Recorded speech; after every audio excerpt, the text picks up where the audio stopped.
આજરોજ Kheda ACB police station ખાતે એક લાંચનો ગુનો દાખલ કરવામાં આવ્યો છે।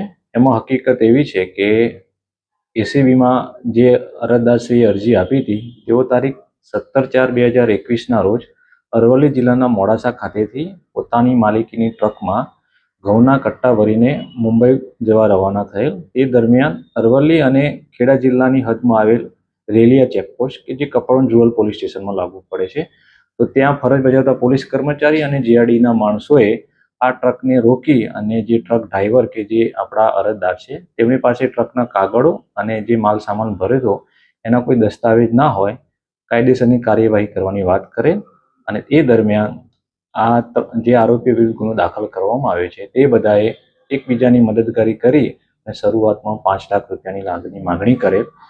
તો જે અરજદાર છે તેમની રકજકની વિનંતી કરતા છેલ્લે 1 લાખ રૂપિયા લાંચ પેટે આપવાનું નક્કી થયેલ।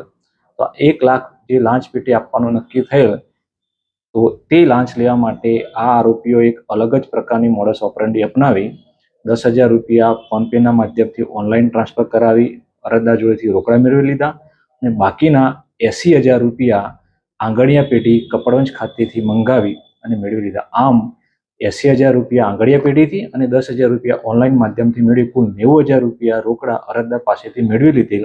આના દસ્તાવેજી પુરાવો તપાસ દરમિયાન મેળવવામાં આવેલ, ટેકનિકલ પુરાવો મેળવવામાં આવેલ, સ્વતંત્ર સાહેદોના નિવેદન મેળવવામાં આવેલ અને અરજદાર તથા આરોપીઓના વોઇસ સ્પેક્ટ્રોગ્રાફી સર્ટિફિકેટ મેળવવાની પ્રક્રિયા હાથ ધરવામાં આવેલ।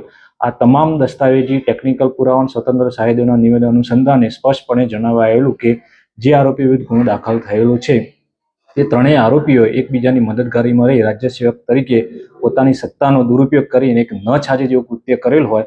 આજરોજ તેઓ ત્રણેય વિરુદ્ધ ગુનો દાખલ કરવામાં આવ્યો છે અને આરોપીઓની તપાસ કરતા આરોપી નંબર 2 રાજેશભાઈ બારૈયા મળી આવતા તેમને અટક કરવામાં આવે છે અને કાયદેસરની કાર્યવાહી હાથ ધરવામાં આવેલ છે।